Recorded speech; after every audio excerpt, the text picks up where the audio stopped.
The dirtiest country in the world. India. India is pretty dirty. India. You're not Canadian. I want you to go back.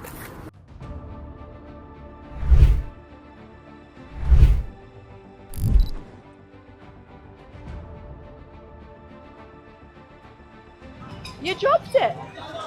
You pick it up. Put in the bin. Every few weeks, a new video goes viral. Someone throws garbage out of a moving car. Someone drives on the wrong side. Or you see a chaotic traffic jam where everyone seems to have lost patience. And instantly, the same comments flood in. Indians have no civic sense. It's in our DNA to break rules. It'll never change. And I find YouTube videos milking this sentiment just to get views. Very few actually try to understand why this happens or offer real solutions. So that's what I thought I should do in this video. This is Periscope.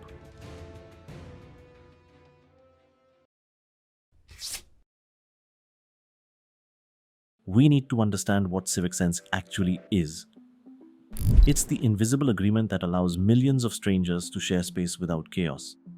It's what stops you from blocking an ambulance, littering in a park, or misusing a public space, even when no one's watching.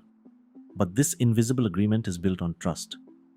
Trust that systems work, that rules apply equally, and that following them leads to better outcomes. Now think about the average Indian's daily experience. Potholes don't get fixed. Garbage vans don't come on time. Violations go unpunished. When the system fails repeatedly, people stop expecting it to work.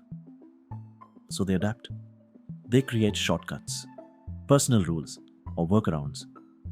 And what we call lack of civic sense is often just the loss of faith in fairness.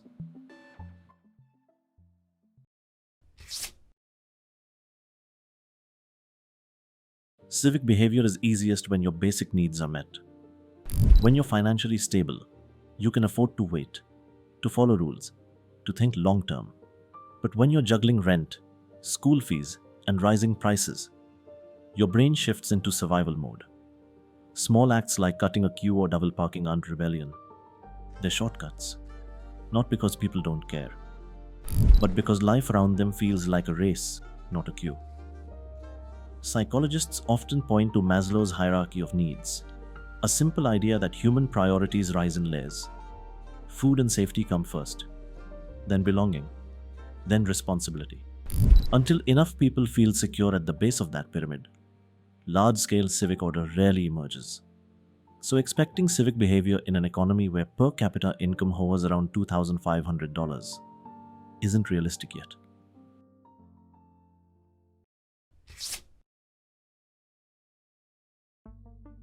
If you plot civic order against GDP per capita, a clear pattern emerges.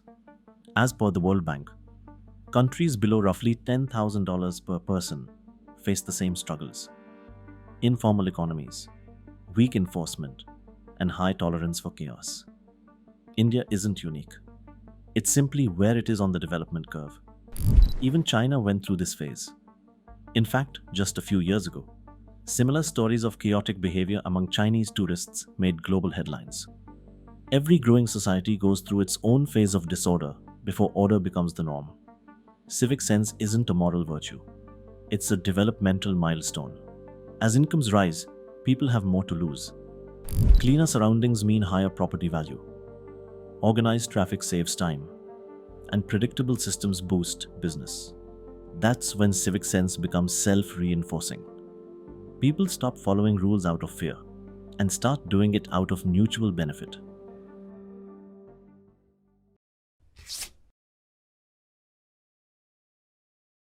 Critics often say, look at Bhutan or the Northeast, they're cleaner. And that's true. But it doesn't disprove the point. It reinforces it. These are smaller, close-knit societies where everyone knows each other. The social cost of being careless is higher because anonymity doesn't exist. Now try applying that same dynamic in a 25 million person city like Mumbai or Delhi, where daily migration alone exceeds the population of an entire hill state. In such megacities, social shame doesn't work. Only systemic order does. So the real question isn't, why can't Indians behave? It's why can't Indian systems scale fast enough to match the population they serve?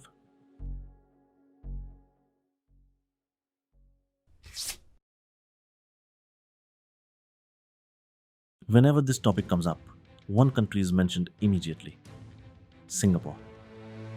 Look how clean it is, people say. But what they often miss is that Singapore didn't start out that way. In the 1960s, it was a struggling, newly independent city-state with overcrowded housing, poor sanitation, and little incentive to follow rules. Lee Kuan Yew and his team realized that civic sense wasn't just about habits.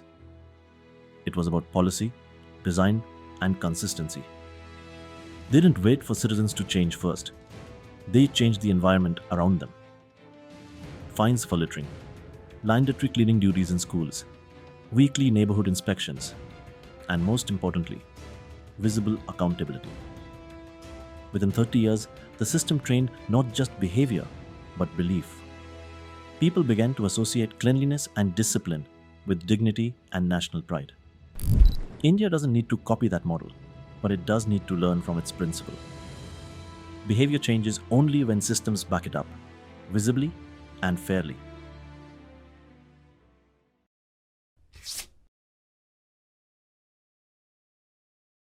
And here's the reality check. No amount of social media shaming is going to change Indian behavior, because shaming works only where systems already function. Viral videos can expose the problem, but they can't solve it. Self-flagellation only provides ammunition to those waiting to justify hate against Indians. Please don't let self-appointed image certifiers tell you how India's image is supposedly terrible abroad, or how no one wants Indians in their country. If that were true, why have so many nations started offering visa on arrival and visa-free travel to Indian citizens? And mostly within just the last 2 years. Real change doesn't come from guilt. It comes from governance. When rules are applied fairly, consistently, and universally.